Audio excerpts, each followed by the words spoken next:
22. Christmas Day in the little house was a real celebration. It was the first one in the Jocelyn's married life, and the entire household entered into the spirit of Yuletide with enthusiasm. At Bambi's suggestion, they hid the presents all over the house. The subsequent search and discovery were carried on with much laughter and shouting. Ardelia's delight over her gifts was vocal and extreme. The professor continually forgot which presents were his, and collected everyone else's into his pile, from which the owner laughingly rescued them. A pair of silk stockings for Bambi which he absent-mindedly appropriated caused much mirth. Jarvis's gift to Bambi was a dull gold chain, hung with tassels of baroque pearls, an exquisite feminine bauble. "Oh, Jarvis, how charming! It's like a lovely lady's happy tears," she exclaimed. He blushed happily. "I thought it looked like you." "A thousand thanks. Fasten the clasp for me." He fumbled it awkwardly, but with final success. She turned for inspection, her eyes avid for praise. He nodded. "It is where it belongs," he said. The day passed happily. Ardelia's dinner was a Christmas poem. When the professor complimented her on the success of everything, she replied, "Yassa, this he a day been all right. But I hopes before next Christmas we all gwine to have some chillons to make dis a show nuff potty." Bambi's face was scarlet, but she faced it out. "Oh, not children, Ardelia, singular, you mean, I hope." "No, I don't mean singular. We don't want no singular chillons. I mean just plain chillons." "The holiday seems to be peculiarly the Children's Day," said the professor, unaware of the situation, and so saved it. Thus it was that Jarvis was welcomed into the family circle again, and this time he became an integral part as he had never been before. The day after Christmas he came to Bambi with her story. "You told me you had read this book, didn't you?" "Yes, I've read it." "What do you think of it?" he asked her, curiously. "I adore it," she replied. He sat down beside her, gravely. "It's a strange thing, but the book grows on you.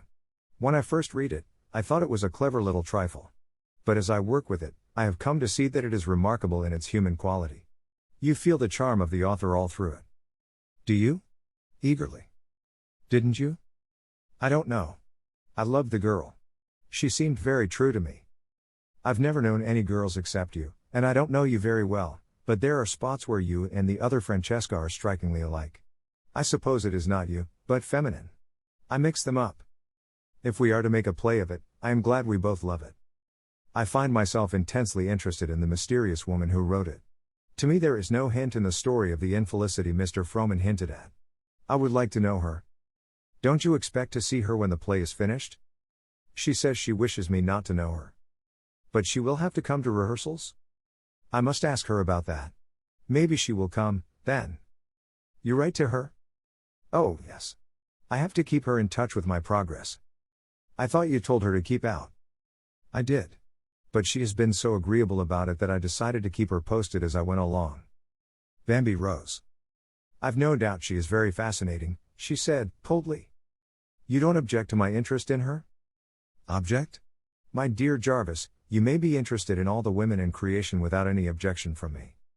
And you have the same freedom?" "Naturally. Now let's get to work.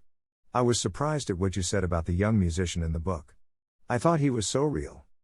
"Strange. That is what the author said, that it was a close portrait of a near friend." "What is it, about him, that you do not like?" "Oh, I like him, in a way. But these reformers, idealists, thinking they can dream the world into Arcadia." Bambi's clear laugh startled him. "What amuses you so?" he asked, shortly. "I suppose I rather like the idealist type." He looked at her closely. "Good heavens, you don't think I'm like that, do you?" "A little," she admitted. "If I thought that I was that particular brand of idiot I'd learn bookkeeping and be a clerk," was the reply. "Maybe it isn't you, maybe it is just man I recognize.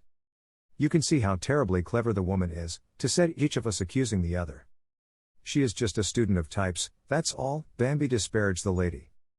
So they began their co-partnership. The shyness, the appeal, the new self-conscious element Bambi had sensed in Jarvis gave way to the old mental relationship as fellow workmen. They had regular office hours, as they called it. They experimented to see whether they obtained the best results, when they each worked at a scene alone and went over it together for the final polishing, or when they actually worked on it in unison. 4 hours in the morning they labored, took an hour of recess after lunch, then 2 hours more, followed by a tramp off into the country, Talking play, play, play. These were days of keen delight to them both. They worked together so smoothly and so well. Jarvis's high-handed superiority had given way to a well-grounded respect for Bambi's quick apprehension of a false note, an unnatural line, or a bungled climax.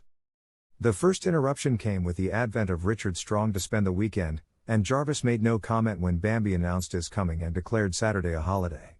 He even agreed to meet their guest at the station. The two men came back together in amicable converse. "I am so glad you could come, Richard," Bambi greeted him, in her eager way. Jarvis started at the Christian name, and flushed angrily at Strong's reply. "Happy New Year, Francesca."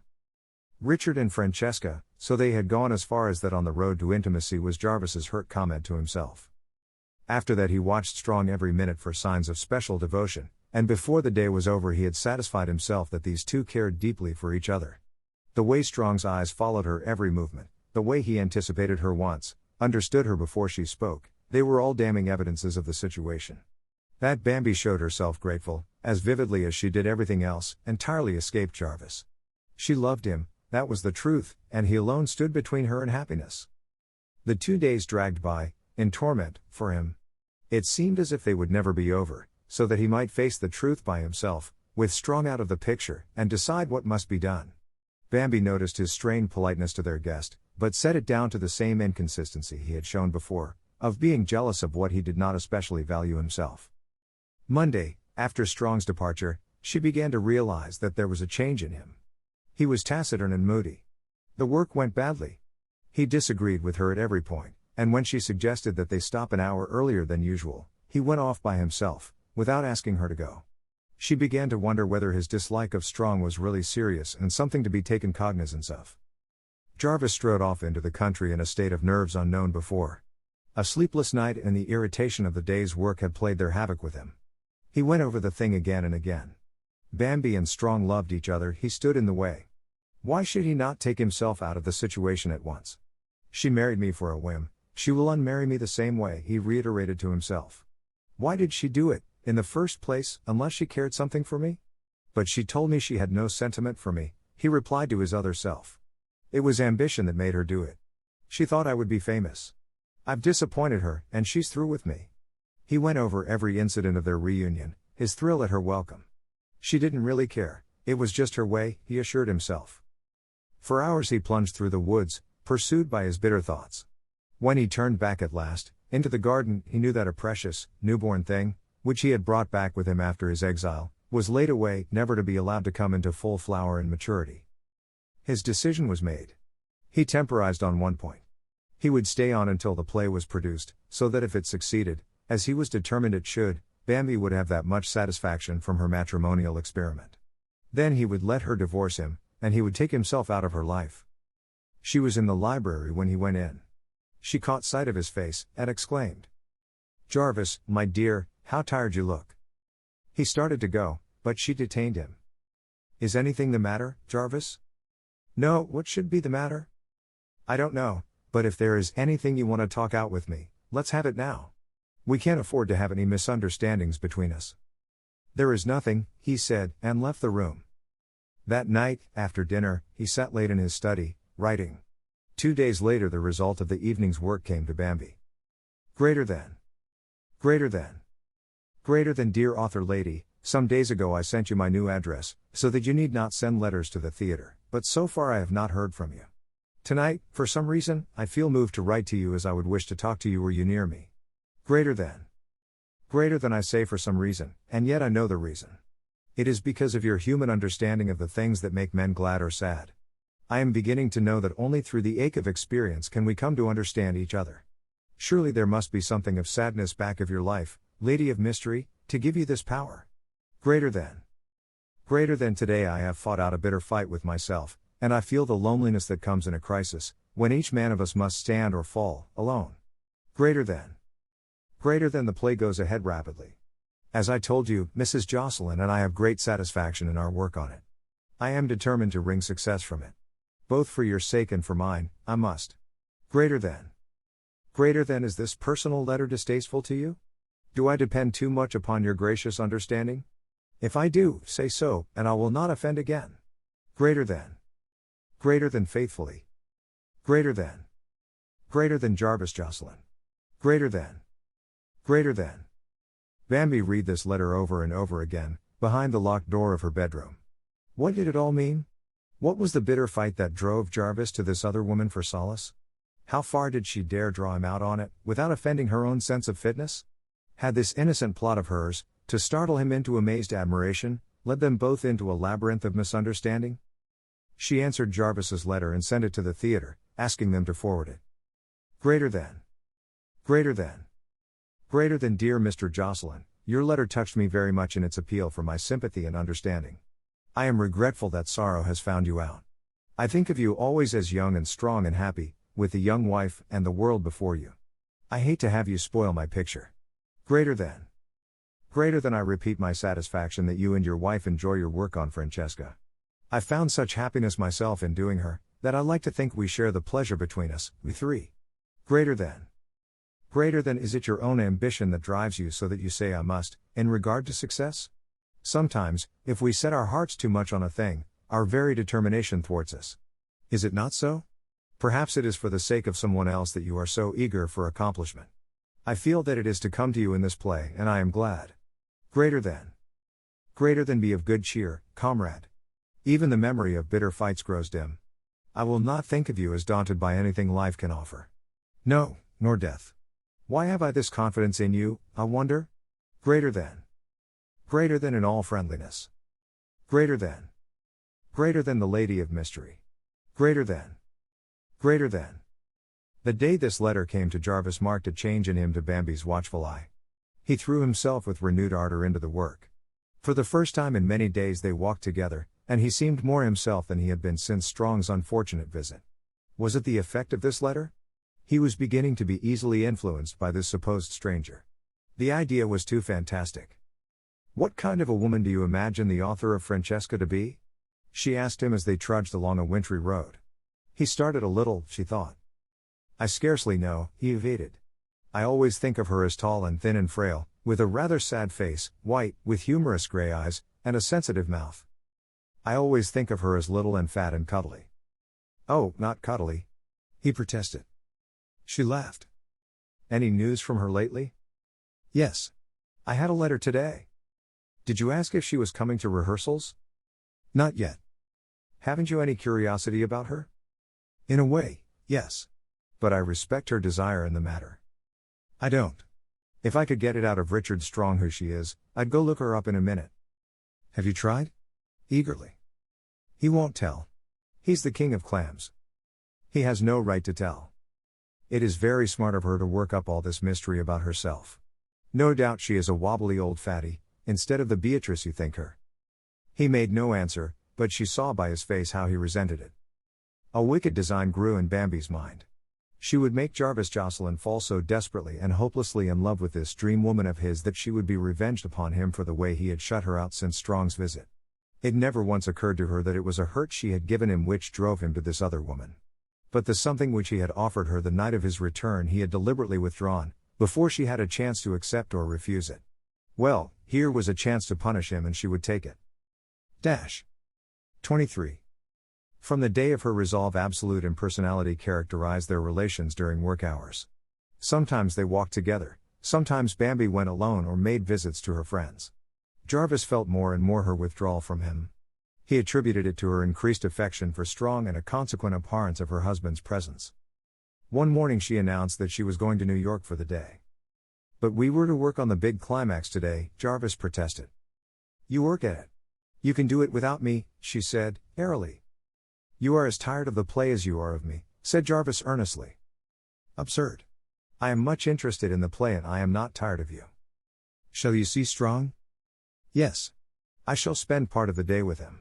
Did you wish to send him a message? It wouldn't be fit for you to carry, he answered, fiercely.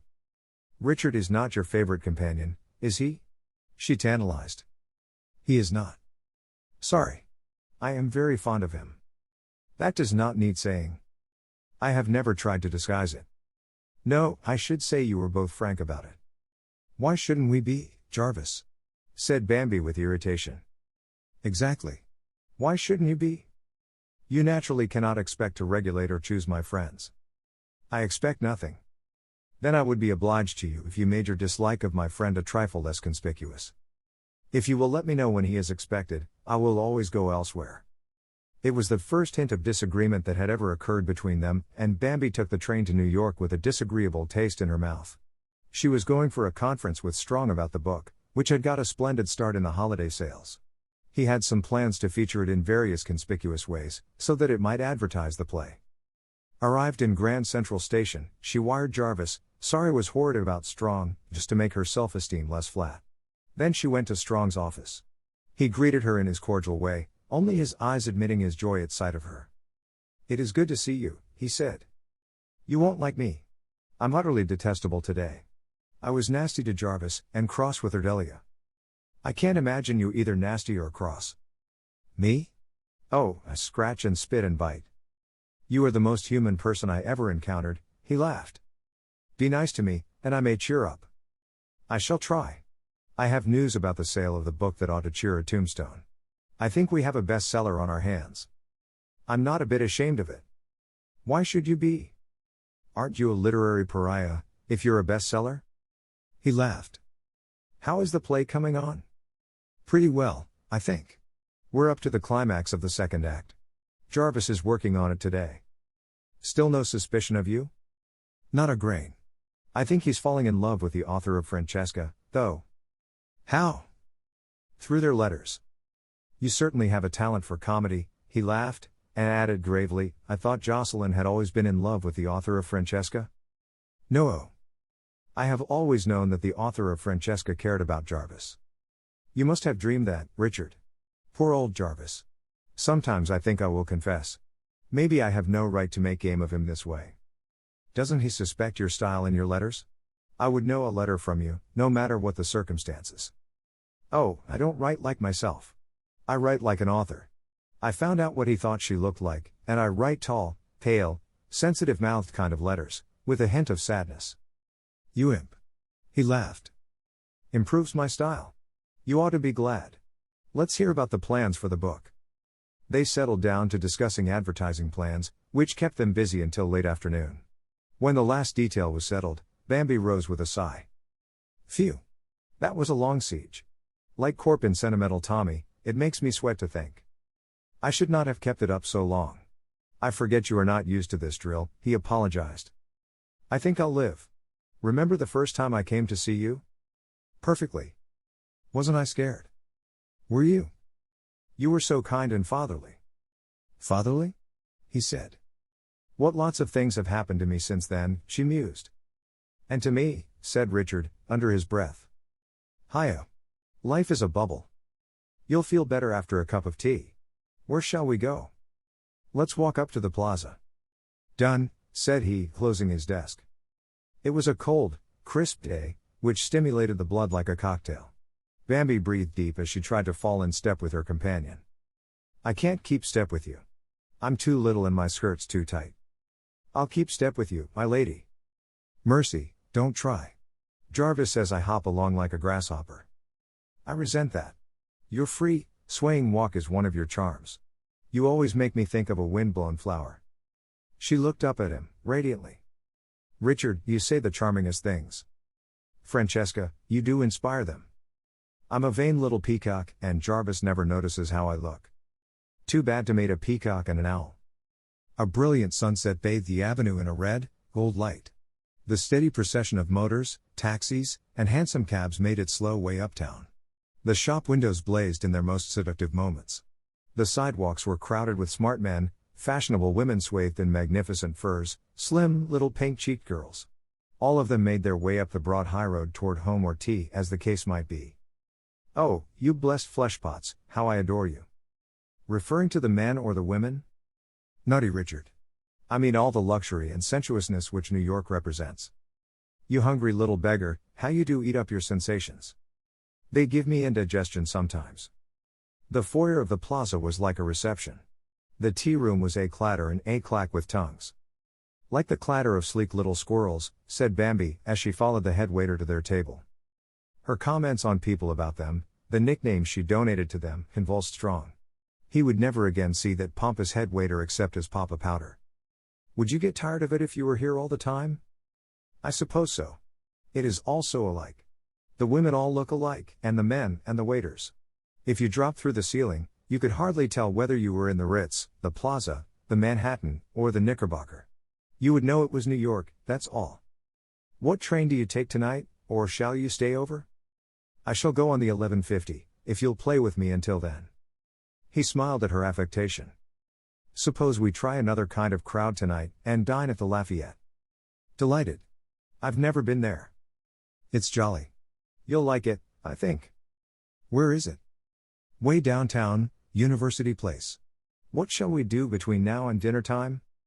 Let's walk down. Oh, that's a long walk. But I love to walk, unless it is too much for you. Sheer impudence. The walk was one never to be forgotten by Strong. To have Bambi all to himself, to look forward to hours of such bliss, to have her swinging along beside him, laughing and chattering, now and again laying her hand on his arm in confident friendliness, it was intoxicating. By sheer force of will he kept his hand on the throttle of his emotions. One look, one false move, would ruin it all. He knew, without any doubts, that she did not love him. He even told himself she loved Jocelyn. He knew that he must make himself a valuable friend and not an undesired lover, but his want of her was great, and his fury at Jarvis's indifference white hot. She caught his set look. Richard. He turned his eyes on her. You're tired of me. I won't talk any more. He drew her hand through his arm, and held her there. Don't say that sort of thing, please, it isn't fair. Take it back. The Lafayette filled her with excitement. They had a table on a raised balcony overlooking the main dining room. Richard pointed out celebrities, bowed to many friends, talked charming personalities. A feast of Lucullus was served them. Music and wine and excitement bewitched Bambi. She sparkled and laughed. She capped his every sally with a quick retort. She was totally different from the girl-boy who had walked downtown beside him. What are you thinking about me? She challenged him, her head tipped back provokingly. Daughter of joy. I have spent a very pleasant fortnight with you, Richard. Has it seemed that long? Since I left Sunnyside this morning? Quite. How many personalities have you been since then? Oh, not nearly all my mess.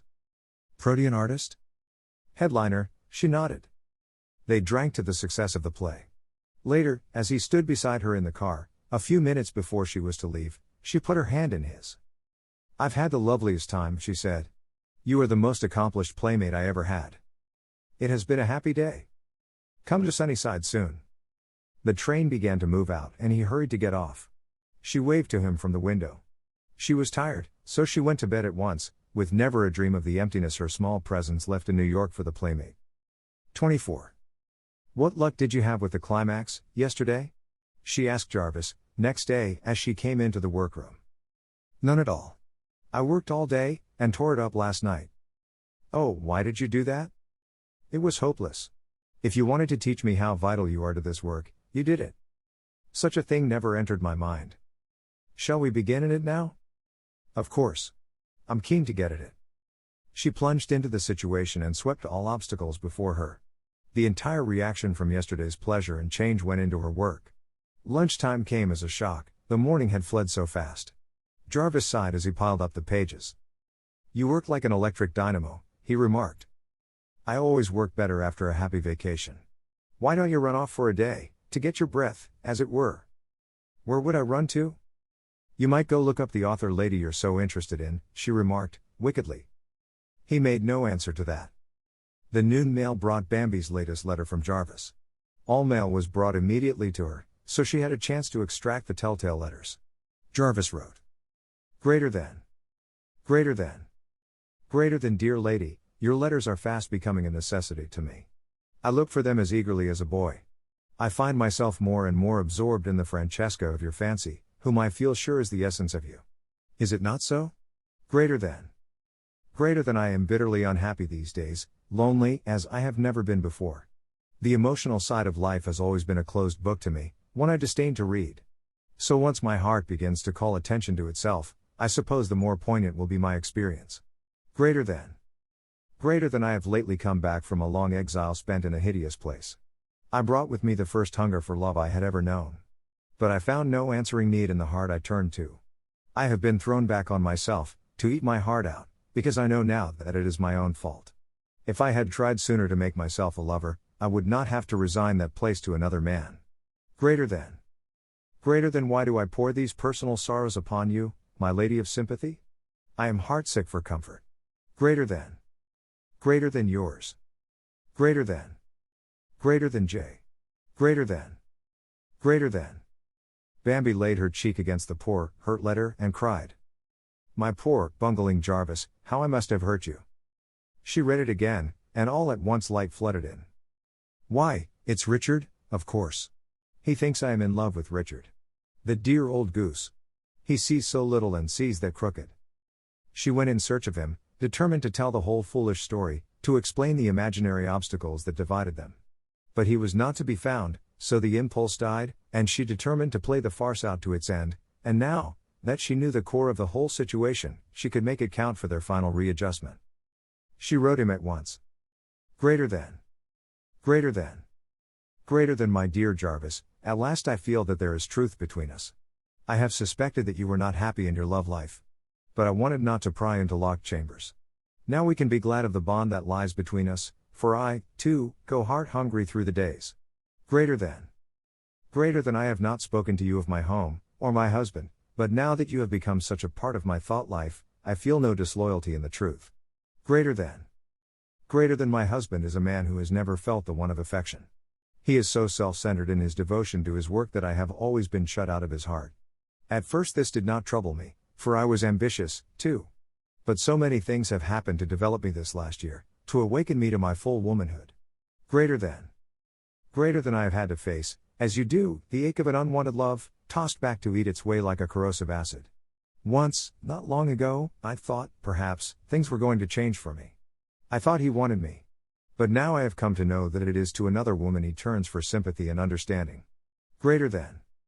Greater than so, you see, my dear, we too have the same heart history. No wonder we have felt our way through time and space, to clasp hands in such deep affinity. I lay my hands upon your head, Jarvis. Greater than. Greater than your lady. Greater than. Greater than. His reply came by the first mail. Greater than. Greater than. Greater than oh, my dear, we have found each other at last, in all truth. It was meant from the beginning of time that it should be so. Let me come to you. I cannot bear to live another hour without the touch of your hand. To think that I do not know your name, or the color of your kind eyes. Say that I may come? Greater than. Greater than devotedly. Greater than. Greater than Jarvis. Greater than. Greater than. Greater than. Greater than. Greater than Jarvis, my big boy, you may not come yet. It is part of a dream, cherished since you came to be the heart of me, that we should not come together until the night of the opening of our play. I know you will pooh-pooh this as sentimental nonsense. You may even call it theatrical. But let me have my way, this last one time. Afterward, my way shall be yours, beloved. Write me to say you will be patient with my foolishness. Greater than. Greater than I am afraid of our meeting. Suppose I should fall short of your ideal of me? That you should think me ugly or old, I could not bear it. I have come to know all my happiness lies in the balance of that one night, toward which we walk, you and I, every minute of every day. Greater than. Greater than your lady. Greater than. Greater than. His answer came, special delivery. Greater than. Greater than. Greater than it shall be as you wish, dear heart. But if anything should happen to delay the opening of the play, I think I should ask you to remit the sentence of banishment. I live only to look into your eyes. Greater than. Greater than how can you say that you may disappoint me? If you were old, humpbacked, ugly, what difference? You are mine. We must find freedom for ourselves and a new life. I adore you. Greater than. Greater than Jarvis. Greater than. Greater than.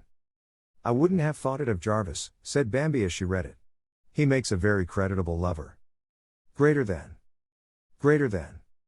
Greater than my dear one, I am as impatient as you are for our meeting.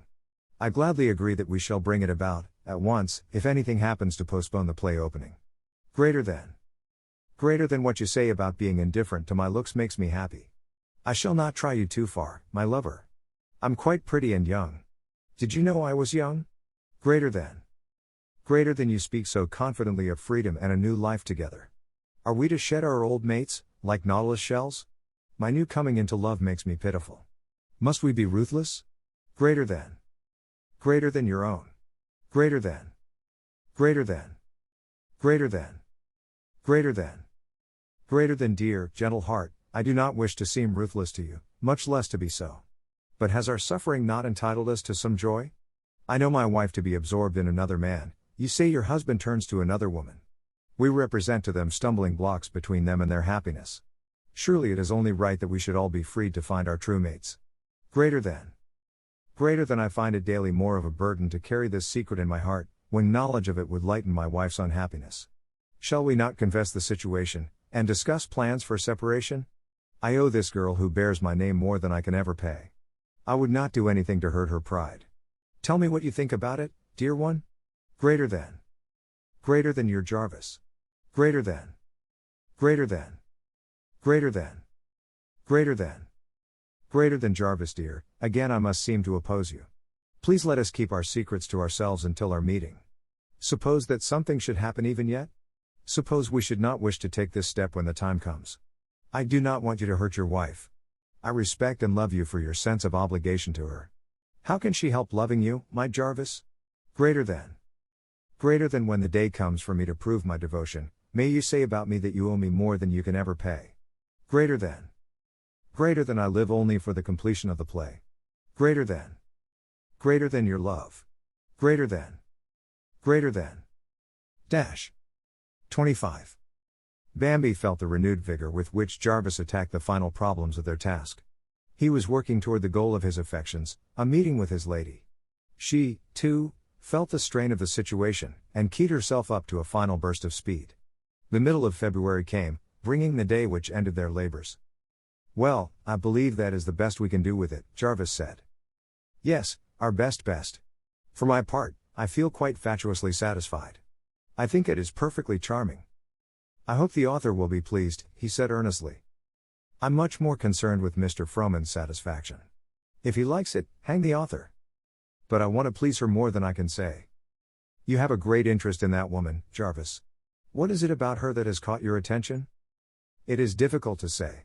As I have grown into her book, so that it has become a part of my thought, I have been more and more absorbed in the personality of the woman.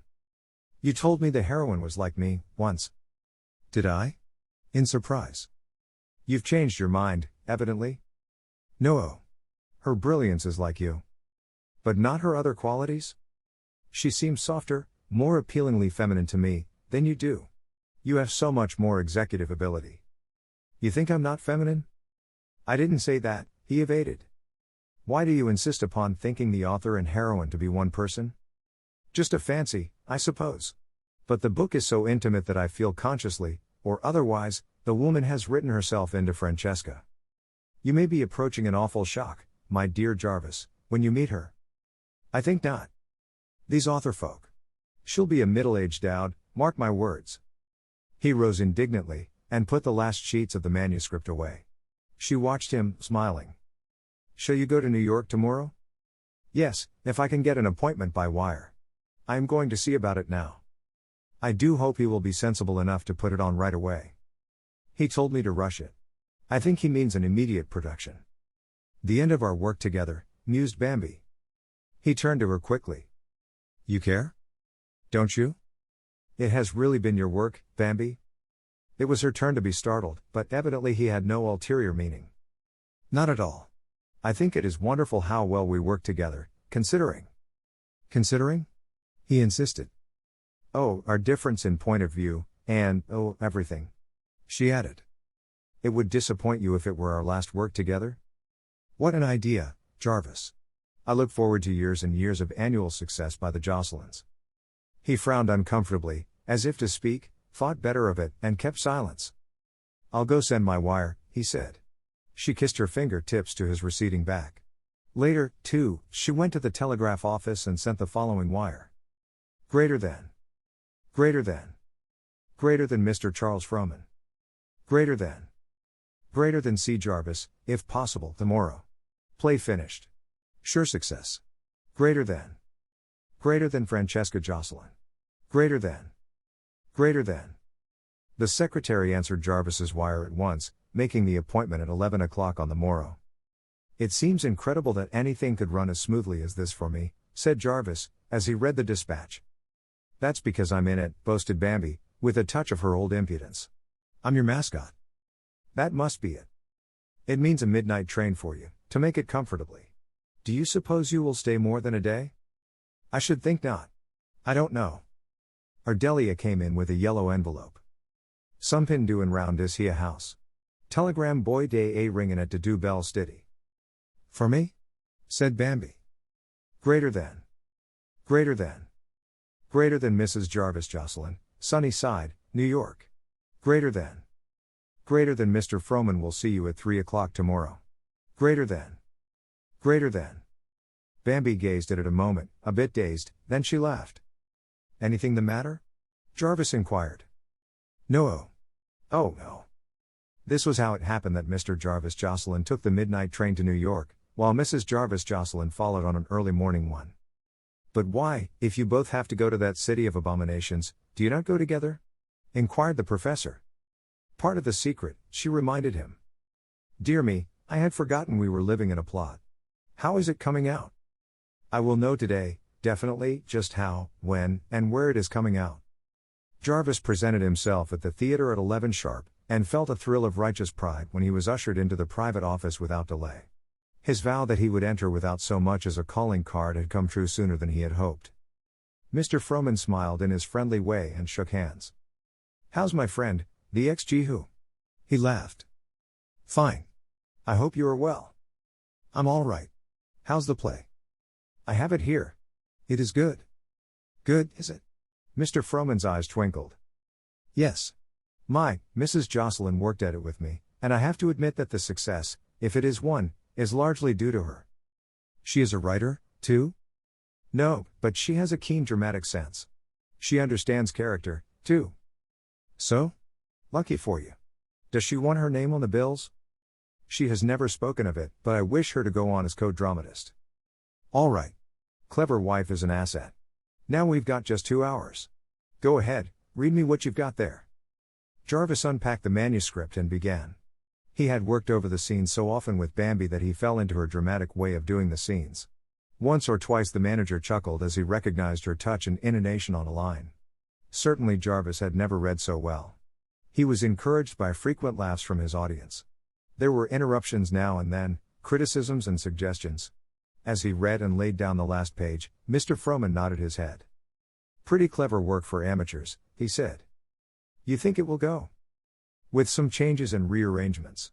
Yes, I should say so." "Are you thinking of producing it soon?" "Yes, if I can make satisfactory arrangements with the author, I'll put it in rehearsal right away." "I think the author will be satisfied." The manager looked a question. "We have been corresponding during my work on it," Jarvis explained. Mr. Froman stared, then laughed. "We can soon find out whether she's pleased. She is due here at 3 o'clock today." "She is coming here today?" Jarvis exclaimed. "Yes." "Could I talk to her then? There is so much." "Sorry. I promised there would be no one here. Some crazy idea about keeping her name a secret." "Of course. I would not intrude," said Jarvis, hastily.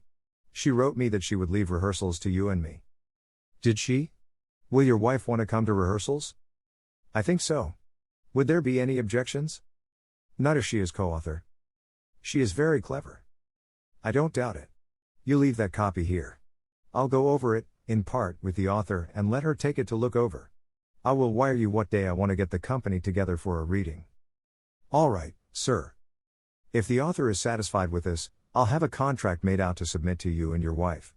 In the meantime, do you want an advance?" "No, thanks." "All right. You'll hear from me. You've done surprisingly well with this, Jocelyn, you, or your wife." "Thank you. Good day." "Good day." At 3 o'clock the other member of the Jocelyn family arrived. "You're good to see me." I would have burst with curiosity before Jarvis got back, she began the minute she got inside the door. "I naturally wanted to consult the author before I accepted the play. Is it any good? Are you going to take it? What do you think about it? Are you satisfied?" "Yes. I think it's a love of a play." He laughed. "How much of it did Jarvis do?" Oh, a great deal. Not enough to spoil it, eh? He has worked very hard, she said seriously. He tells me he has corresponded with the author during his work, and he begged to be here for this meeting. Did he? Bless his heart. It has been so funny, that correspondence. He's crazy about that author lady. Either you are very clever, or he's very stupid, which is it? Both. When are you going to tell him the truth? The opening night. Upon my word, you have got a dramatic sense. Blaze of success, outbursts of applause, husband finds wife is the center and cause of it. That sort of thing, eh? Yes, but don't say it like that. It sounds silly and cheap. Husband will be mad as fury at the whole thing. You don't think that, do you? That would spoil the whole thing so entirely, she said in concern. You're the dramatist, I'm only the manager, he laughed. They talked about the cast, the sets, and other practical details. You're coming to rehearsals, aren't you? He asked her. Rather. Jarvis prepared me for that. Did he? Well, he won't be much good. He can't act. I told him you would look over the play, then I would call the company together for a reading. Consider the script looked over. Do call it quick, Mr. Frohman, I can hardly wait. What about contracts? Do you want one as author, with another to you and Jarvis as playwrights? No, that's too complicated. Let's have one for the whole thing, then we can divvy up what there is. Suits me. I'll see you next week, then. Better make arrangements to stay in town during rehearsals. Oh, yes, we will. I think we will pull off a success. This is very human, this stuff. Goodbye. You've been such a dear. We've just got to succeed for your sake. Goodbye, and thanks. 26. Bambi hurried to catch the 5:30 train for home, and as it rushed through the station she spied Jarvis striding on ahead, evidently bound for the same train. With the caution of a lady detective she kept behind him until he got aboard. Then she rushed ahead and got into the first car. At Sunnyside she astonished the town hackman by leaping into his cab and ordering him to drive her home, top speed. The situation appealed to her taste for intrigue. Into the house she sped and to her room. The professor and Ardelia were in bed and asleep. When Jarvis came in she descended, to inquire about the fate of their play, with the calm of a finished actress. I'm waiting for you. What news? She demanded. He likes it. If the author is satisfied, we go ahead at once. Hooray! Shouted Bambi, pirouetting madly. Mr. and Mrs. Jarvis Jocelyn, the talk of the town, she sang. You did want your name on the bills, then? She stopped in alarm. Had she given it away after all her trouble? How do you mean on the bills? As co-author? Mr. Frohman asked me. I told him you had never spoken of it, but that I wanted you to have full credit. What else did you tell Mr. Frohman about me? I told him you were clever. What did he say? She laughed. Said he didn't doubt it. He will allow you to come to rehearsals. I should hope so. So it's all settled? Yes, if the author consents. She was to see the play at 3 this afternoon. Was she? Why didn't you wait and see her? She wished to talk to Mr. Frohman alone. Isn't she tiresome, with all her mystery? You don't think she could hold us up on it now, at the last minute, do you? She could, but I don't think she will. Rehearsals will be called next week. Oh, goody. Jarvis, aren't you happy about it? Yes. But you aren't happy enough. He sighed.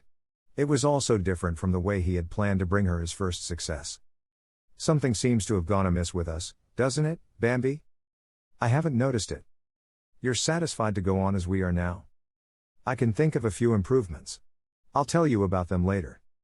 So many things seem to hinge on the success of this play. They do. May the gods take notice, she laughed. On the following Tuesday came the call for a reading of the play with the company, Wednesday, at 11. Bambi was as excited as a child over the announcement.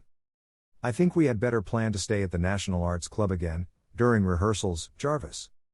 I am not sure I can finance that. I told Mr. Frohman I did not need an advance. I've got some left. You can borrow back the 100 you paid me, to start off on.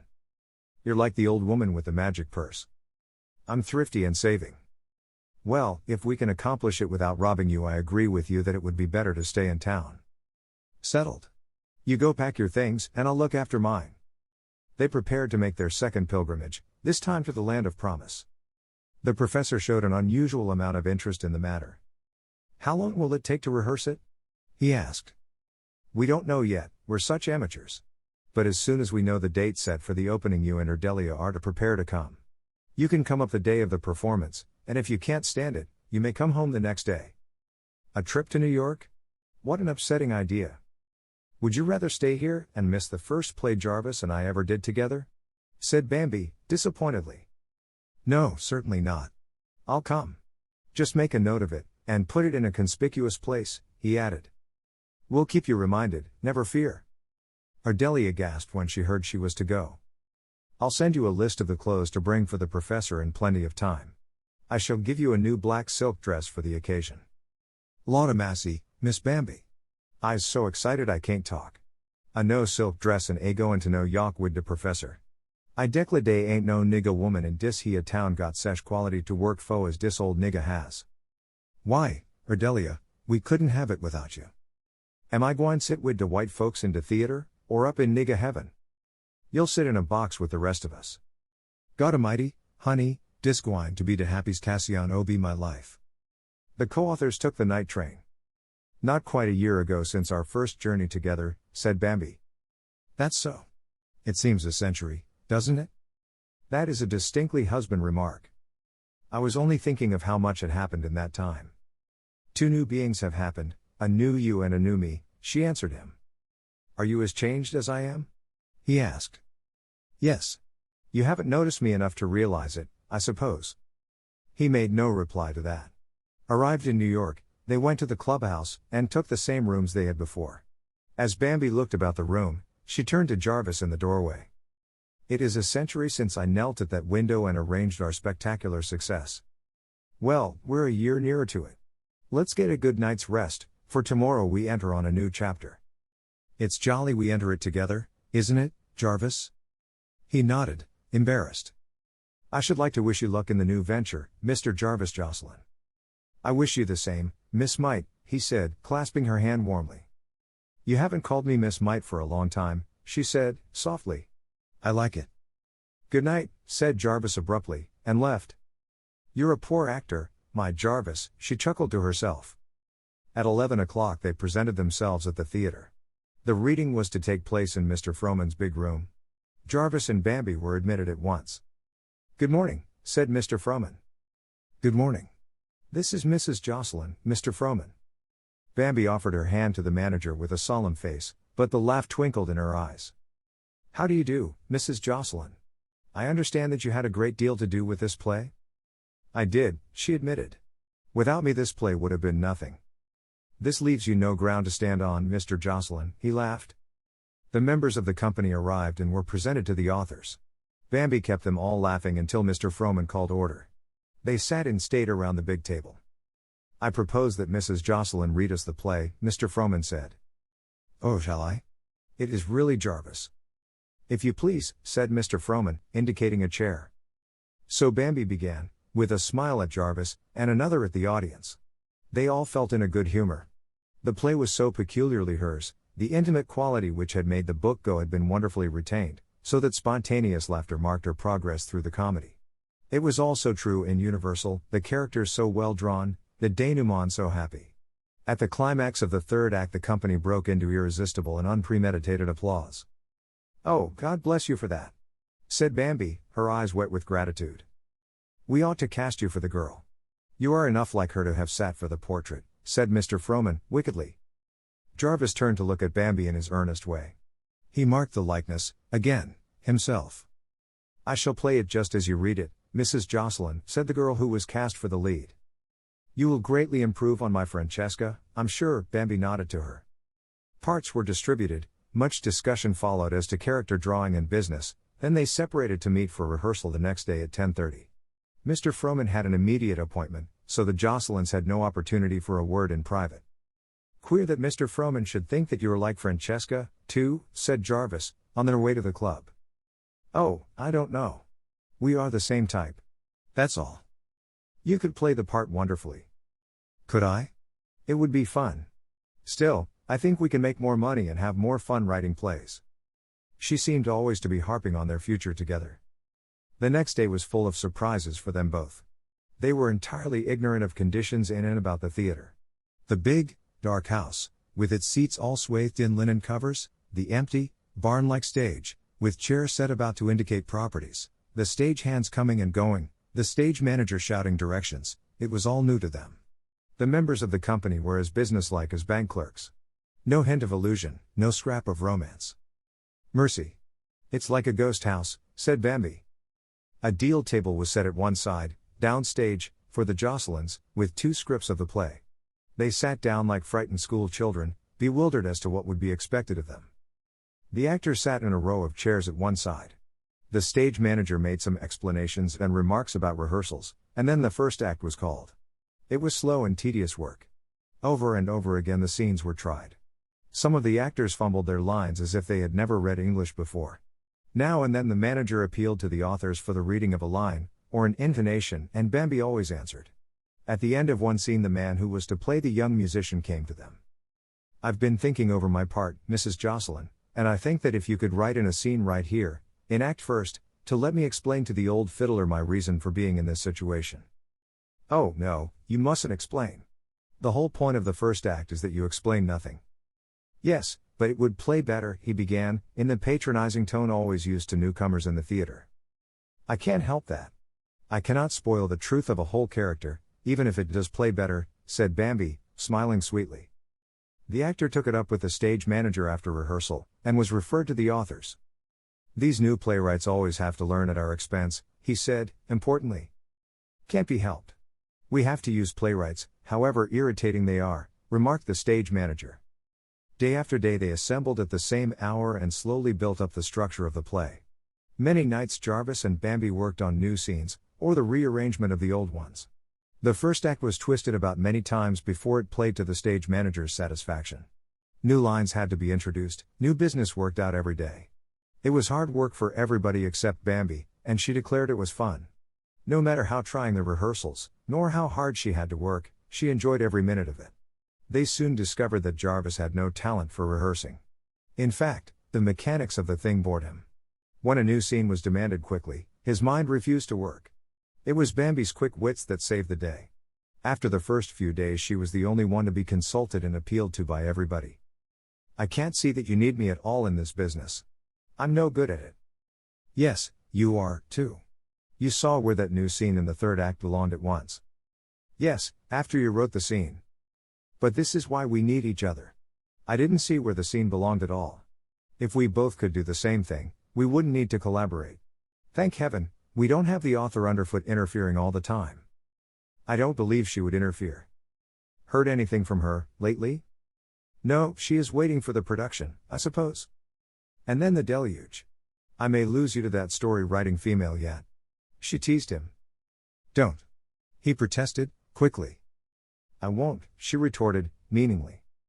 In late March the date of the production was set. It gave Bambi unbelievable pleasure to read the announcements on the billboards, and to stand in front of the 3 sheets in the foyer of the theater. She wrote her Delia full directions in regard to packing the professor's dress clothes, she told her the train they were to take, she worked out every detail, so that nothing might be left to the sieve-like memories of the principals on this foreign journey. She ordered a new frock for herself, and succeeded in getting Jarvis measured for new dress clothes. Then she threw herself, heart and soul, into the last few days of work at the theater, helping to polish and strengthen the play. The night of dress rehearsal came, and with it a new development for her consideration and management. 27. Dress rehearsal was called at midnight, as 2 of the principals were playing in other theaters. There was an air of suspense and confusion on the stage, where the new sets were being put on, which threw Jarvis into a cold sweat of terror. It only added 1 degree to Bambi's mounting excitement. She and Jarvis made their way to the front of the house, where Mr. Frohman, the leader of the orchestra, and a few other people interested in the production were assembled. I never realized before how many people, how much work and money and brain go into the production of the simplest comedy for one night's amusement, she said to Mr. Frohman. And yet managers are always blamed because they don't take more chances on new playwrights, he smiled. Jarvis looks as if he were walking to the guillotine, doesn't he? It is a strain, isn't it, Jocelyn? You get used to it after a few first nights. Jarvis nodded, wetting his dry lips with a nervous tongue. The curtain went down and came up. The first act began. Bambi scarcely breathed. Jarvis could be heard all over the house. The first part of the act hitched along and had to be repeated, the stage manager came out and scolded, while Mr. Froman called directions from the front. Bambi turned to Jarvis. "It's going to be a failure," she said. "Oh, don't say that." He fairly groaned. "Don't be discouraged," said Mr. Froman, noting their despairing looks. "Dress rehearsals are usually the limit." "But it can't go like this and succeed," Bambi wailed. "Don't you worry. It won't go like this." The night wore on, miserably, for the authors. Everything had to be done over, lines were forgotten, everybody was in a nervous stew. "The awful part of it is that we've done all we can do," moaned Bambi. "If they ruin it, we can't prevent them." "We'll make them rehearse all day tomorrow," said Jarvis, fiercely. "They were better than this 2 weeks ago." The end of the agony finally came. The stage manager assembled the weary company and gave them a few select and sarcastic remarks as to their single and collective failure. Mr. Froman added a few words, and ordered them all to dismiss the play from their minds until the morrow night. Bambi tried to say a word of encouragement and thanks to them, but in the midst of it she broke down and wept. "Take her home and keep her in bed tomorrow, Jocelyn," Mr. Froman said. Jarvis hurried her into a cab, and she sobbed softly all the way home. He made no effort to touch her or comfort her, he was in torment himself. At the club he ordered eggnog and sandwiches sent to her room, whither he followed her, helpless to cope with her tears. She threw her things off and bathed her eyes, while he set out the table for the food. When the boy appeared with it, Jarvis led her to her chair and served her. She smiled mistily at him. "It's nerves and excitement and overwork," she explained. He nodded. "If it failed now, it would be too awful," he said. "Don't say that word, don't even think it," she cried. "You mustn't care so much," he begged her. "Don't you care?" "Of course, more than you know.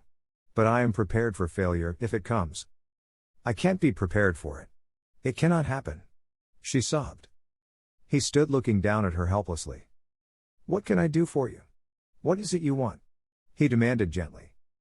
"I want to be rocked," she sobbed. "To be." She pushed him into a big chair and climbed into his arms. "Rocked," she finished. He held her minute closely, then he rose and set her down. "I can't do it," he began. "I have something to tell you that must be said." "Not tonight, Jarvis, I'm too tired." "Yes, tonight, before another hour passes." "Sit down there, please." She obeyed, curiously. "Do you remember Christmas Eve, when I came home?" "Yes." "Did you notice anything different about me?" "How, different?" "Did it occur to you that I cared about you, for the first time?" I suspicioned it a little." "Then you deliberately ignored it because you did not want my love?" I didn't mean to ignore it." "But you did." "I wasn't sure, you never spoke of it, never said you cared. After that first night I thought I must have been mistaken." "But you were glad to be mistaken?" "No. I was sorry," she said, softly. "What?" Sharply. "I wanted your love, Jarvis." "You can't mean that." "But I do." "But, Strong, you love Strong." She rose quickly, her face flushed. "I love Richard Strong as my friend, and in no other way." "Certainly he loves you." "He has never told me so." "You let me believe you cared for him, you tortured me with your show of preference for him." "You imagine that, Jarvis." "It is not true." "It is true," he cried, passionately. "I came to you, eager for your love, wanting you as I had never wanted anything. You flaunted this man in my face, you shut me out, you drove me back on myself. Well, what did you expect me to do? Endure forever in silence? What did you do? Or what do you mean to do? I have come to care for a woman who understands me." "A woman, Jarvis?" "The woman who wrote Francesca. I cared first because she had put into her heroine so many things that were like you." "Well," she said again. "She has come to care for me.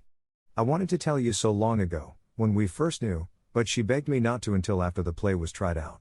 But I can't stand it another minute. There must be truth between us, Bambi. I want you to read her letters.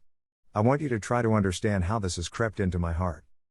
You wish to be free, to go to her? There is no happiness for us, is there? I'm too tired to think it out now, Jarvis. You must go away and let me get myself together." She looked like a pitiful little wraith, and his heart ached for her. "I'm sorry I had to add to your hard day, but I had to say this tonight." "It's all right. I must ask you not to speak to me of it again until after tomorrow night. I need all my strength for that ordeal. After that, we must turn our attention to this new problem, and work it out together, somehow. Thank you.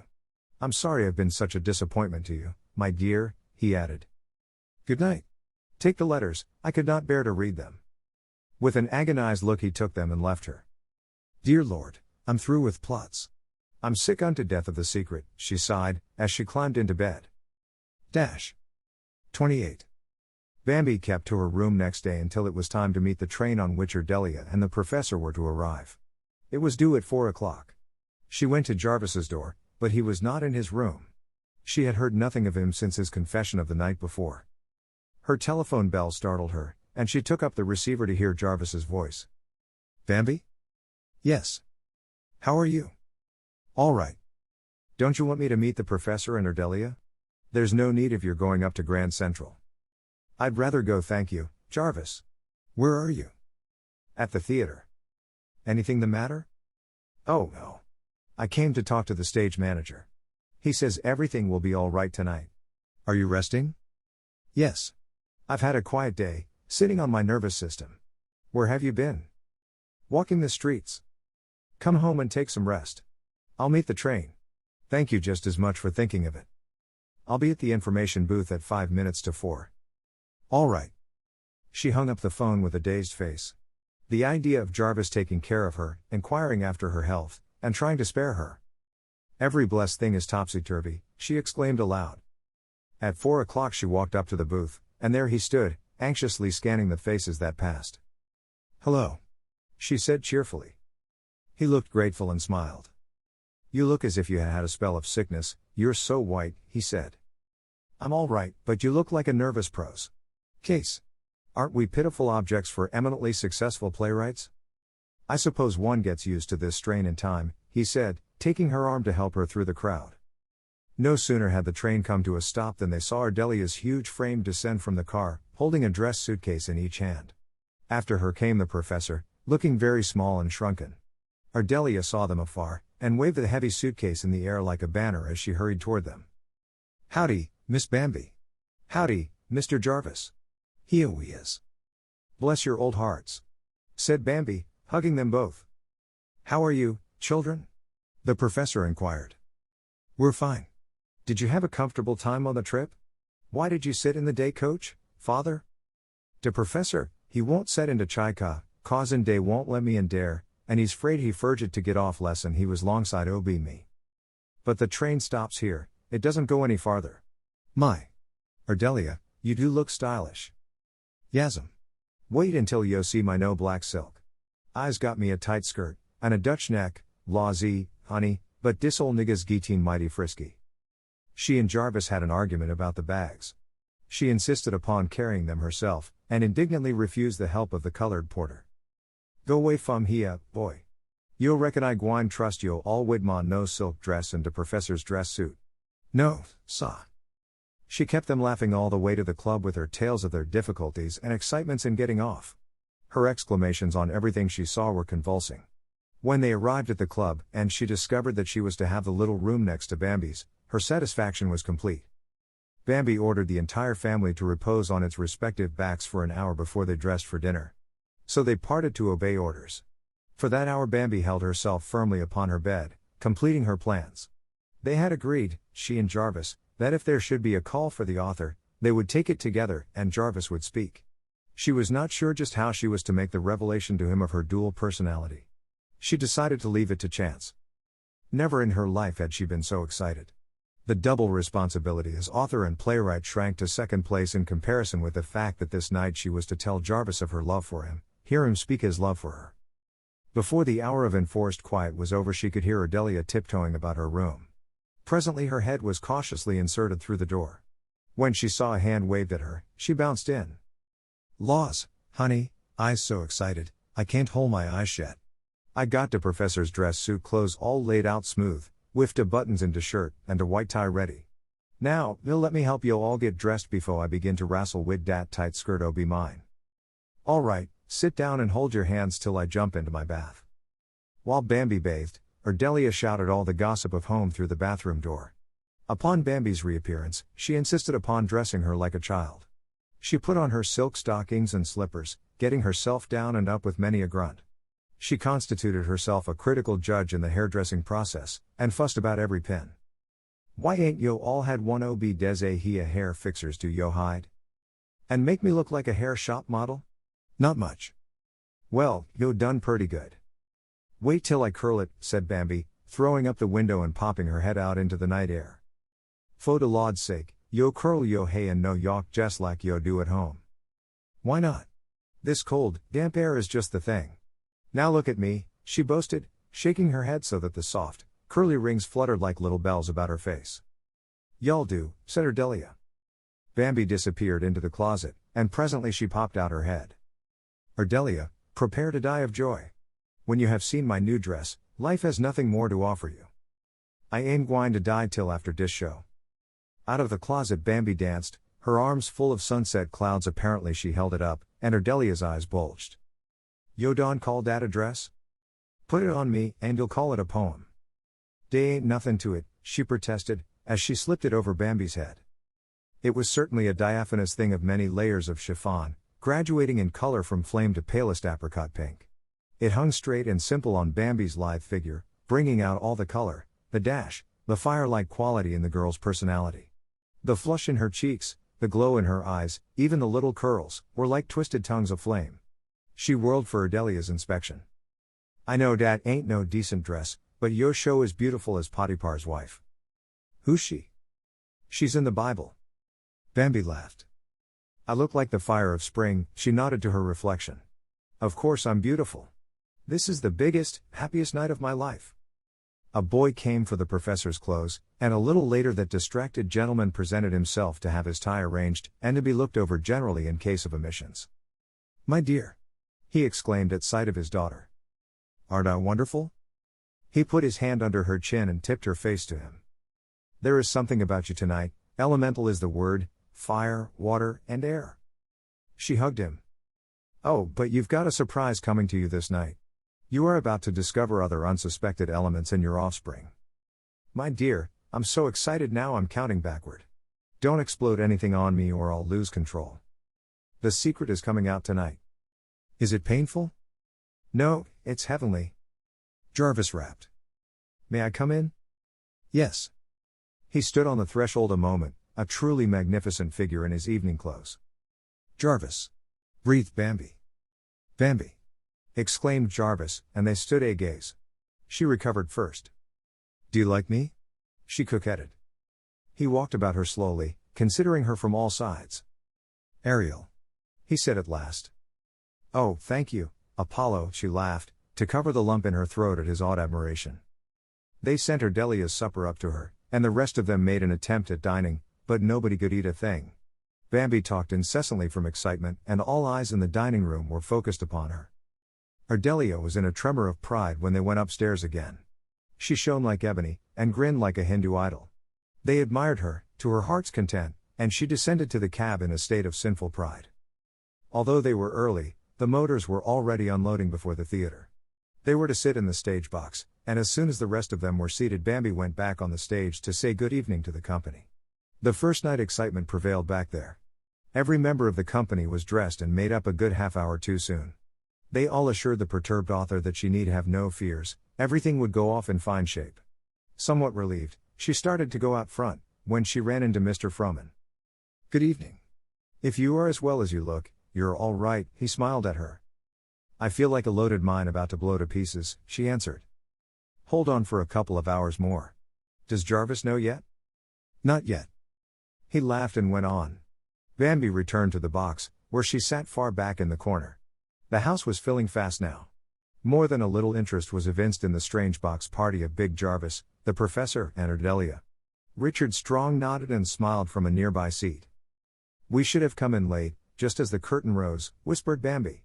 We must not be so green again. Why so, daughter? Then we wouldn't be stared at. Are we stared at? By whom? The overture interrupted her reply. The seats were full now as high as the eye could reach the balconies. Bambi scanned the faces eagerly. Would they like the play? If they only knew what it meant to Jarvis and to her to have them like it. The curtain rose. For 2 full moments she could not breathe. The act started off briskly, and little by little her tension relaxed. She laid her hand on Jarvis's knee and it was stiff with nervous concentration. The first genuine laugh came to both of them like manna from heaven. "It's all right," Bambi whispered to Jarvis. He nodded, his eyes glued to the stage. Of all kinds of creative work, dramatic writing can be the most poignant or the most satisfactory. It is the keenest pleasure to see characters whom you have invented given life and personality if the actors are clever. The Joscelins had the aid of practically a perfect cast. The sense of power that comes with the laughter or the tears of an audience aroused by your thoughts is a very real experience. Bambi ate up her sensations, as Strong had said. As the curtain descended after the first act, the applause was instantaneous and long. "They like it," Bambi said with a sigh. "Yes, thank God." From Jarvis. "You told me not to take this seriously, Jarvis," she reminded him. "Does anybody know who wrote this book?" the professor inquired. "Not yet. We are to know tonight. I wonder where she is?" Jarvis added to Bambi. "I've thought that fat old one in the opposite box," she said wickedly. "Why did you ask, father?" "It is a diverting idea. The girl is like you, or maybe it is the similarity of the names that suggests it. What do you think about the play, Ardelia?" "Law, honey, tain't no play actin' to me. It's jest like bein' home wid yo and de professor and Marseille Jarvis. Dose folkses is jest like yo all." Bambi laughed outright. Ardelia was the only one who guessed. "I trust you do not compare me to that impractical old fiddling man," the professor protested to Ardelia. "Sh. Here's the curtain," warned Bambi. The second act went like a breeze. Laughter and applause punctuated its progress. The house was warming up. Bambi slipped her hand into Jarvis's, and he held it so tight that she could feel his heart beat through his palm. There was no doubt about it at the end of the second act. It was going. The company took repeated curtain calls, smiling at the Joscelins. "I'm grinning so I shall never get my face straight again," Bambi said to Richard, who came to the box to congratulate them. "Looks like a go," he said, cordially. Even Jarvis unbent to him, and insisted upon his sitting with them for the third act. Bambi added a smiling second. She had explained to Richard, in advance, why she did not invite him to share the box. "I am having a most unexpectedly good time," the professor admitted to them all. Jarvis's state of mind was painful as the last act began. In the next 30 minutes he was to meet the woman he thought he loved. Since his confession to Bambi the night before, a doubt had raised its head to stare at him as to the real depth of his feeling for his unknown inamorata. Had he really been moved by love, or was it only a need of sympathy for his hurt pride that had driven him to her? Bambi's strange behavior, her admission that she did not love Strong, most of all those moments when she lay in his arms, they had upset all his convictions and emotions. He paid no attention to the act at all, torn as he was as to what the night would bring him. He was aroused by storms of applause. The curtain went up again, and again, the company bowed solo and in a group. Then calls of "Author! Author!" were heard all over the house. Bambi clutched Jarvis's sleeve and drew him back of the box. "Go on. You've got to go out and bow. You do it alone, Jarvis." In answer he took her arm and propelled her in front of him, back on the stage. "Here they are. Give them full stage," said the stage manager, ringing up the curtain. "Now, go ahead, right out there." He opened a door in the set and Jarvis and Bambi went on. There was a hush for a second, then a big round of applause. Bambi laughed and waved her hand. There was a hush of expectancy. "Now, Jarvis, go on," she prompted him. Jarvis, cold as death, began to speak. He thanked everybody in the prescribed way, beginning with the audience, ending with the company. He said he was happy that they liked the play, but that he was making the speech under false pretenses. All the credit for the success must go to two women, his wife and collaborator. Here he turned to include Bambi, but to his astonishment she was gone. The audience laughed at his discomfiture, but he turned it off wittily. The other woman, the one to whom most of the credit was due, was the author of the book. She had so far hidden behind an anonymity, but he believed she was in the house tonight, and it was to her that their congratulations should be offered. Cries of "Author! Author of the book!" with much clapping of hands. Jarvis stood there, scarcely breathing, cold sweat on his brow, waiting for her to come. The applause became a clamor. The door opened and Bambi floated in. She did not see the audience, her eyes were fixed on Jarvis's face, and the strange expression she saw there. She came to him, put her hand in his, and smiled. He was so obviously nonplussed that the people grasped the new situation and were suddenly still. Bambi smiled at him and spoke. Dear people, if you have had as much fun tonight as I have, we owe each other nothing. And the most fun of all is the astonishment of Mr. Jarvis Jocelyn, who discovers himself to be a bigamist. He's married to the co-dramatist and the author, and he never knew it. That I wrote the book has been a secret until this minute. If you hadn't liked the play, I never would have admitted that I wrote it. You're the very nicest first-nighters I ever met, and we are both most grateful to you, the bigamist and I. There was wild applause, flowers were tossed from the boxes, calls of brava greeted the little bowing figure clinging tightly to the big man's hand.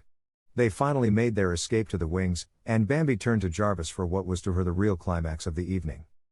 He looked at her so strangely that she laid her hand on his arm. "You aren't glad?"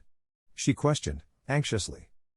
Some members of the company surrounded them with congratulations, and when they were free they had to hurry out to rescue the rest of the family. "What did you think of the secret, Daddy?" "My child, I am past all thought. I wish to be taken home, put to bed, and allowed to recover slowly. I have had a shock of surprise that would kill a less vigorous man." "But you liked it? You were glad I did it?" "I am so proud of you that I am imbecile. Let us go home." Richard shook both her hands in silent congratulation. "Where is Jarvis?" asked her father. A search failed to find him. Richard made a trip back on the stage, but he was not there. "We won't wait, if you will put us into our cab," Bambi said to him. He saw them all off, promising to send Jarvis along if he saw him. "What do you suppose became of him?" demanded the professor. But Bambi did not answer. All the triumph of the evening counted for nothing to her now. Jarvis had been hurt or angered at her revelation. He had deliberately gone off and left her, regardless of appearances.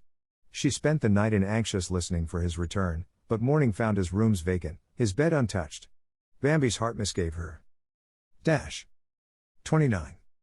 Jarvis was never sure what happened to him after he came off the stage with Bambi. Something had exploded in his brain, and his only thought was to get away from all the noisy, chattering, handshaking people, to some quiet place, where he could think. On the way back to the box in Bambi's train, he had been separated from her a minute, long enough to spy the stage door, to slip out and away. He headed uptown without design, walking, at a furious pace. Bambi, herself, was the lady of mystery to whom he had offered his devotions. The thing which hurt him was that she had tricked him into declaring himself, probably laughed at his ardor. It made him rage to think of it. What had been her object? He could not decipher her riddle at all. If she wanted his love, she might have had it for the taking, without all this play-acting nonsense. These was no use in his ever expecting to understand her or her motives. He might as well give it up and be done with it. He built up the whole story, bit by bit. Her mysterious trips to town were in regard to the book, of course. The butter and eggs money came from royalties. Strong had published the story in his magazine, hence their intimacy. His thought attacked this idea furiously, then he remembered Bambi's words, "I love Richard Strong as my good friend, and in no other way." There was no doubting the sincerity of that declaration. Besides, Bambi never lied. She had not deceived him, then, with any deliberate plan to alienate his affection so that she could be free to go to Strong. No light along that line of questioning. He went on, feeling his way, step by step, to the point of the dramatization of the book. Here he paused long. Surely he had not been her dupe here. He was Frohman's choice as dramatist. But was he? She and Frohman had come to some understanding, because she had gone to see him the day the play was delivered. No, that could not be, for he found her at home when he returned. He could not find a piece to fit into the puzzle at this point. He went over their joint work on the book, her book. He understood, now, how she was so sure of every move, why she knew her characters so well. What a blind fool he had been not to see that Francesca was herself. How she had played with him about that, too. How she drew him out about the other characters. He stopped in his tracks as the last blow fell. The musician was intended for a study of him, that hazy, impossible dreamer, with his half-baked, egotistical theories of his own divine importance. Why, in God's name, had she married him if that was her opinion of him? His brain beat it over and over, to the click of his heels on the pavement. The fiddler was the professor, of course. Anyone but a blind man would have seen it. So she had made mock of them, the two men nearest to her, for all the world to laugh at. That she wanted to punish him for not coming up to her expectations, that he could understand, but why had she betrayed the professor whom she loved? He reviewed the period of rehearsals, her sure touch revealed again. She knew every move. She even saw herself so clearly that she could correct the actress in a false move. She had held herself up for public inspection, too. He had to admit that. It seemed so shameless to him, so lacking in reserve. He urged his mind on to the night now passing, the night he had looked forward to, for so many months, as the first white stone along the road to success. Well, it had been a success, but none of his. Bambi's, all Bambi's. She had conceived the book, worked out the play and rehearsed it, to a triumphant issue. It was all hers. The only part he could claim was that Frohman had sent for him. But had he? Was it possible he had only humored Bambi in her desire to give him a chance? He would find out the truth about that, and if it were so, he could never forgive her. He saw her coming toward him in reply to the calls for author. Her eyes fixed on him, shining and expectant. What had she wanted him to do? Was it possible she expected him to be pleased? Broad daylight found him far up toward the Bronx, weary, footsore, and hungry. When he came to himself he realized that he must send some word to the club of his whereabouts. He wrote a message to Bambi. Greater than. Greater than. Greater than I shall not come back today. I cannot. You have hurt me very deeply. Greater than. Greater than Jarvis. Greater than. Greater than. He put a special delivery stamp on it and mailed it. He found some breakfast, and went into the Bronx Park, where he sat down under the bare trees to face himself. In the meantime Bambi, after a sleepless night, was up betimes. At breakfast she protested that she was not at all worried. Jarvis had no doubt decided to celebrate the success in the usual masculine way. He would come home later, with a headache. But Jarvis isn't a drinking man, is he? The professor inquired. No, but it's the way men always celebrate, isn't it? The professor wanted the whole story of the writing of the book, the prize-winning, Mr. Frohman's order, and all, so, after breakfast, she made a clean breast of it, and they laughed over it for a couple of hours. Then Jarvis's message came. Her face quivered as she read it. What is it, dear? Is it Jarvis? She nodded, the slow tears falling. He isn't hurt? Not physically hurt, but I've hurt his feelings. Oh, Daddy, I've made such a mess of it. I wanted to be dazzled by my success, because he thinks I'm a helpless sort of thing, and now he only hates me for it. She broke down and wept bitterly. The professor, distressed and helpless, took her into his arms and petted her. There, baby, it will work out all right. Just let us go home, where we're used to things, and everything will look different. Yes, that's it, we'll all go home, sobbed Bambi, wiping her eyes. Where is Jarvis? I don't know. But I can leave word for him here that we've gone back home. Then we can get the 2:00 train. Nothing but misery comes to people in these cities. By dint of much hurry they caught the train, Ardelia protesting up to the moment when the train started that they couldn't possibly make it. Bambi sat, chin on hand, all the way, a sad, pale-faced figure. No one could suspect, to see her now, that she had been the brilliant flame thing of the night before. Once the professor patted her hand and she tried to smile at him, but it wasn't much of a success. When they entered the house, and Ardelia bustled about to get them some tea, Bambi sat dejectedly, with all her things on, among the traveling bags. Be of good courage, little daughter, her father said. Oh, Father Professor, are the fruits of success always so bitter, so bitter? She cried to him. 30. The first week of the play went by, and it was an assured success. The royalty for the first 7 days was a surprise, which would have thrown Bambi into raptures under ordinary circumstances. But the Bambi of these days in rapture were no longer playmates. There had been no word from Jarvis since that time of the first brief message. Bambi went about the house a thin, white-faced, little ghost, with never a song or a smile. Fo God, Professor, it makes me cry to look at Miss Bambi, and I don't dare ask her what's de matter. I think we must just let her alone, Ardelia. She'll work this thing out for herself. But he, too, was alarmed at the change in her. The more she thought of how she had thrown away Jarvis's love, the more she lacerated herself with reproaches. Her fatal love of play-acting had brought her sorrow this time. How could she have done it? Why didn't she see that Jarvis would never understand what made her do it, that he would resent it? Some days she was in a fury at him for not understanding her. Other days she wanted him so that she could scarcely refrain from taking a train to New York and looking for him. In her sane moments she knew that the only thing she could do now was to wait. Richard Strong came down to dine and spend the night, and one thing he said added to her misery. Jarvis stayed in town, didn't he? He remarked. Yes. Looking after things there, I suppose. I passed him on the street yesterday, but he didn't see me. You passed him yesterday. Breathlessly. Yes. The opening and the strain of the rehearsal knocked him out, didn't it? He looked as gaunt as a monk. Jarvis takes things very seriously. By the way, how did he take your joke? She looked directly at him and answered frankly, he didn't think it was funny at all. Oh, that's a pity. I'm through with jokes, Richard, through with them for all time, she said, her lips quivering. Oh, try one on me, I'd like it, he laughed to cover her emotion and changed the subject quickly. When he returned to town he called up the Frohman offices, asking for Jarvis's address.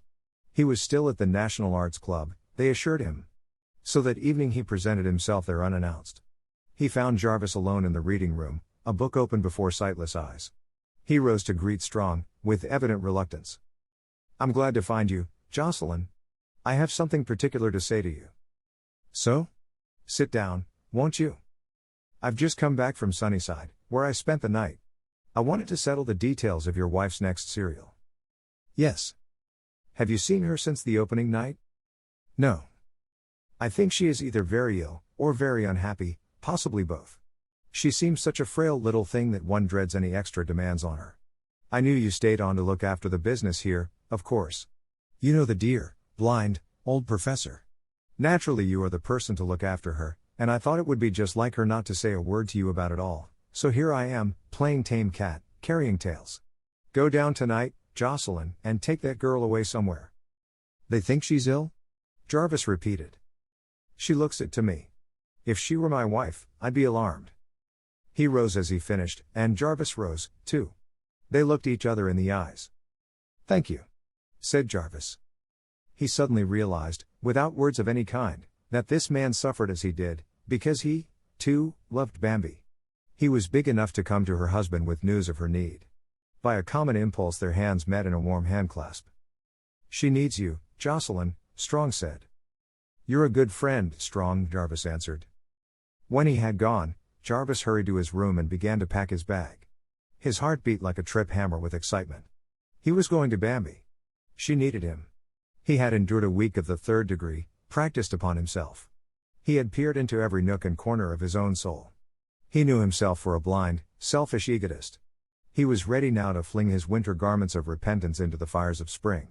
He understood himself, though Bambi baffled him more than ever. Never mind. She needed him. Strong said so, and he was going to her. He was at the station an hour before the train left, pacing up and down the platform like an angry lion. Aboard the sleeper and on the way he tossed and turned in his berth in wakefulness. At dawn he was up and dressed, to sit in a fever of impatience while the landscape slowly slid by the car window. At Sunnyside he hurried along the deserted street, where only the milkman wound his weary way in the early morning. There was a hint of spring in the air, fresh and exhilarating, with a faint earth smell. The house lay, with closed blinds, still asleep. He let himself in with his latchkey, dropped his bag, hat, and coat in the hall, and rushed upstairs to Bambi's rooms. No hesitation now. He would storm the citadel in truth. He opened her bedroom door softly and peered in. It was unknown country to him. The bed was empty. He entered and walked swiftly to the door beyond, where he heard a faint crackling, as of a fire burning. At the door he paused. She was crouched before a fire, cross-legged, her face cupped on her hands. In her pink robe and cap she looked more like a child than ever. She half turned her head, as if feeling his presence, so he saw how pale she was, how black the circles round her eyes. My little love. He cried to her. My little love. She sprang to her feet, facing him, her hands went swiftly to her heart, as if a spasm shook her. As Jarvis came toward her, a great light in his face, she put her hands out to fend him off. I want you to know that I realize just how silly and cheap and theatrical I've been. I didn't mean to hurt you, she began in a monotone, as if it tired her too much to speak. He tried to stop her, but she shook her head. I have to say it all now. I cared so much when you came home that time, and after the first night I thought you didn't care for me. My best beloved, let me. No, please.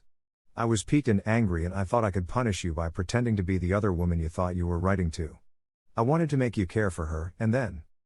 It was you I cared for, you. I thought that, when you knew I was both of us, you'd be so glad, she broke off into a sob. I am, dearest, I am. I never meant to hurt you. This week has nearly killed me. He took her into his arms, and sat in the big chair, holding her close, while she clung to him and sobbed out her heart. He kissed her hair, her wet eyes, and her lips, saying over and over, "Oh, littlest, I love you so, I love you so." When the sobs ceased, he lifted her face to his. "I want to see the shine in your eyes, dearest, and then I want you to listen to me." She drew his head down to her and kissed him. "The shine will come back now, beloved." "Oh, big," she said with a sigh, "my old Jarvis." "No, your new Jarvis, little wife. The old, crazy Jarvis will be more to your liking. I may not understand you very well yet, but I know my need of you, my pride in you. And my need of you? And your need of me.